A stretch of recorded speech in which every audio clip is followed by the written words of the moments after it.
मुजफ्फरपुर जिले के बंदरा प्रखंड मुख्यालय सभागार में मंगलवार को विभिन्न सरकारी योजनाओं के लाभुकों के बीच लाभांश वितरण कार्यक्रम का आयोजन किया गया। इस कार्यक्रम में गायघाट जदयू विधायक कोमल सिंह ने लाभुकों के बीच सहायता राशि का चेक एवं अन्य लाभ वितरित किए।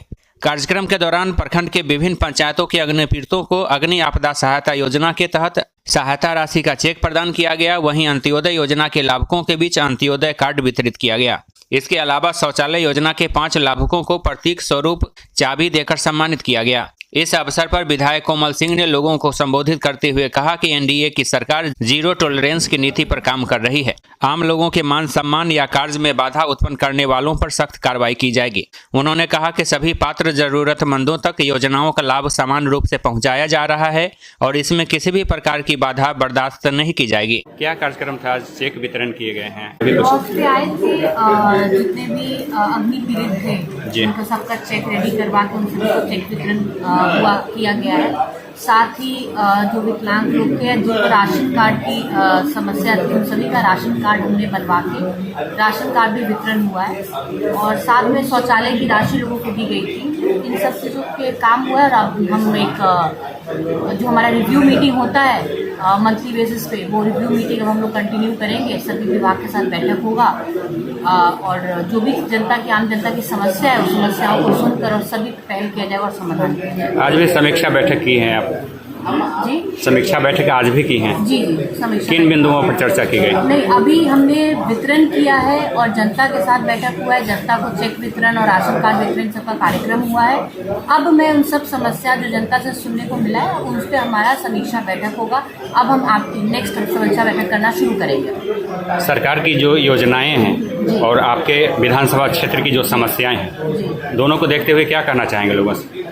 देखिए, हमारा एक ही लक्ष्य है, एक ही सोच के साथ हम अपने क्षेत्र में काम करते हैं। हमेशा जब भी काम करते हैं हम ये सोच के सिर्फ विधायक के रूप में अपने आप को नहीं देखते, हम ये मानते हैं मेरा परिवार है, मैं गायघाट की बेटी हूँ। तो सर मैं बस एक थॉट के साथ काम करती हूँ कि सरकार की जितनी भी योजनाएं हैं, ये आप सब तमाम लोग जानते हैं कि एनडीए सरकार, हमारे माननीय मुख्यमंत्री जी के नेतृत्व की सरकार लगातार लोगों के हित में, लोगों के लिए हर वर्ग, हर जाति, हर धर्म के लोगों के लिए नीतियां बनाते हैं और लोगों के हित में काम करते हैं ताकि अंतिम पायदान तक लोगों को लाभ मिले और लोगों का विकास हो, पूरे बिहार का विकास हो।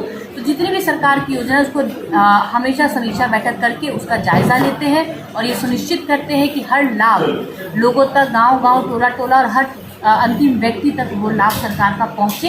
और जो क्षेत्र से भी समस्या छन के आती है उसको भी हम विधानसभा में और अपने नेताओं के समक्ष रखने का काम करते हैं ताकि उनको भी सुझाव देते हैं कि और क्या लोगों को हम बेहतर कर सकते हैं, कि लोगों की क्या डिमांड है वो भी करके नई नीतियाँ और क्या हम सुझाव भी देने का काम करते हैं। तो हम बेसिकली हम बोथ साइड में काम करके और हमारा एक ही लक्ष्य है कि हमारा गायघाट आगे बढ़े, हमारा क्षेत्र का संपूर्ण विकास हो और हमारा बिहार जिस तरीके से विकसित की ओर बढ़ रहा है और भी आगे बढ़े और पूरे देश में हमारा बिहार का नाम।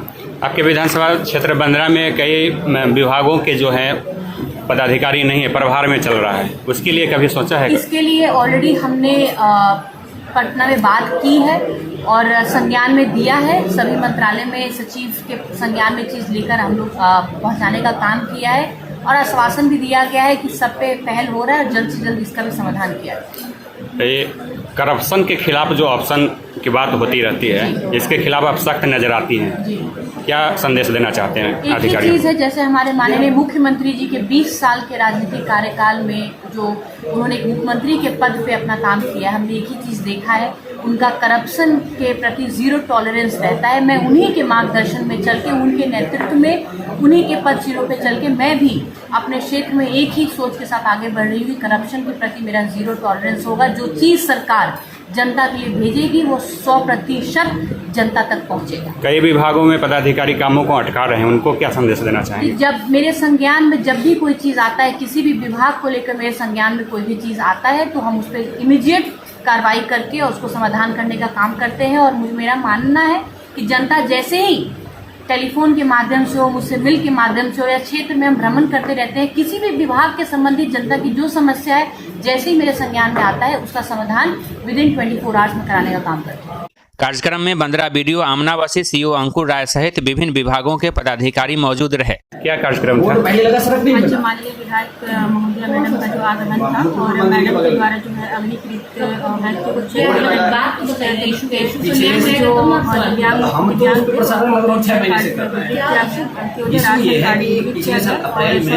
के लाभुकों जो थे उनको जो है प्रतीकात्मक चार्ज लोगों को सम्मानित किया।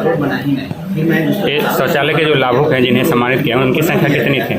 वैसे तो हम लोग ने बहुत सारे लोगों को जो है शौचालय की राशि पेमेंट की, लेकिन क्योंकि यहाँ पर 5 लोगों को हम लोगों ने बुलाया था मैडम के हाथों से जो है सम्मानित करने के लिए, तो 5 लाख की आपको उपस्थित थे विभिन्न पंचायतों के। कोई संदेश देना चाह रहे हैं क्षेत्र के लोगों को? जी, मैं ये संदेश देना चाहूँगी कि सरकार की जितनी भी योजनाएं चल रही है उसमें बढ़ चढ़ करके आप लोग जो है हिस्सा लें। सरकार की जो योजनाएं होती है वो गरीब तबके के लोगों की होती है और हम लोग का पूरा प्रयास रहेगा कि जो निचले तबके के लोग हैं उन तक हम लोग सरकार की योजनाओं को पहुँचा सकें। जनता दरबार में लोग आना चाहते हैं, किन्हीं लोगों को पता भी नहीं होता है कि कब जनता दरबार लगाती है, उनको क्या मैसेज देना चाह रहे हैं? आप सभी लोगों को मालूम है, हालांकि मैं मीडिया के माध्यम से भी लगातार क्षेत्र में ये सूचनाएं दे रही हूँ कि जनता दरबार सोमवार को और शुक्रवार को लगता है और बड़ी संख्या में लोग आते भी हैं, यहाँ पे अपनी समस्याओं को रखते भी हैं और उनका जो है समाधान भी होता है। टाइमिंग क्या है जनता दरबार का? जनता दरबार का टाइमिंग जो है आपका ऑफिस टाइम से स्टार्ट होता है 10:30 बजे। कभी भी लोग आ सकते हैं? हाँ, किसी टाइम में भी लोग आ सकते हैं। मैं पूरे दिन ऑफिस नहीं रहती हूँ, किसी टाइम भी आकर के लोग अपनी समस्याओं को रख सकते हैं। किस तरह की समस्याओं को रख सकते हैं? किसी भी प्रकार की समस्या जो प्रखंड स्तर पर हल होने वाला हो, सभी समस्या को सुना जाएगा और जो अदर समस्या रहेगी तो संबंधित विभाग से समन्वय स्थापित करके उनको सॉल्व किया जाएगा। कितने अग्निपीड़ित को चेक दिया? कितनी राशि का दिया गया? 8,000 गृह क्षति की राशि होती है 8,000। सभी को प्रथम किस्त दिए गए हैं या द्वितीय किस्त? और ये बंदरा अंचल क्षेत्र के ही सभी अग्निपीड़ित हैं? हाँ, सभी। किन किन पंचायतों के हैं? मुख्यतः ये सभी पंचायतों के मिला जुला मोस्टली मान के चलिए कि तेपरी हो गया, हाथा हो गया, पीरापुर हो गया, रामपुर दयाल हो गया, मिले जुले हैं यहाँ पे। मतलब अग्निकांड की जो घटनाएं हुई हैं कब हुई थी? मतलब पिछले 6 से 8 महीनों की घटनाएं हैं जिसके चेक द्वितीय किस्त जो होती है, जो मकान क्षति पूर्ति वाला जो किस्त बताया जाता है उसको दिया गया। इस मौके पर पंचायती राज के विभिन्न स्तर के जनप्रतिनिधि, एनडीए से जुड़े हुए विभिन्न पदों के पार्टी पदाधिकारी, 20 सूत्री प्रखंड अध्यक्ष समेत क्षेत्र से जुड़े हुए विभिन्न पदों के कार्यकर्ता मौजूद थे। इस कार्यक्रम के बाद यहां समीक्षा बैठक भी आयोजित की गई जिसमें विभिन्न विभागों की योजनाओं की समीक्षा की गई। अद्यतन स्थिति की समीक्षा कर अधिकारियों को आवश्यक दिशा निर्देश दिए गए। A to Z news live के लिए दीपक कुमार तिवारी की रिपोर्ट।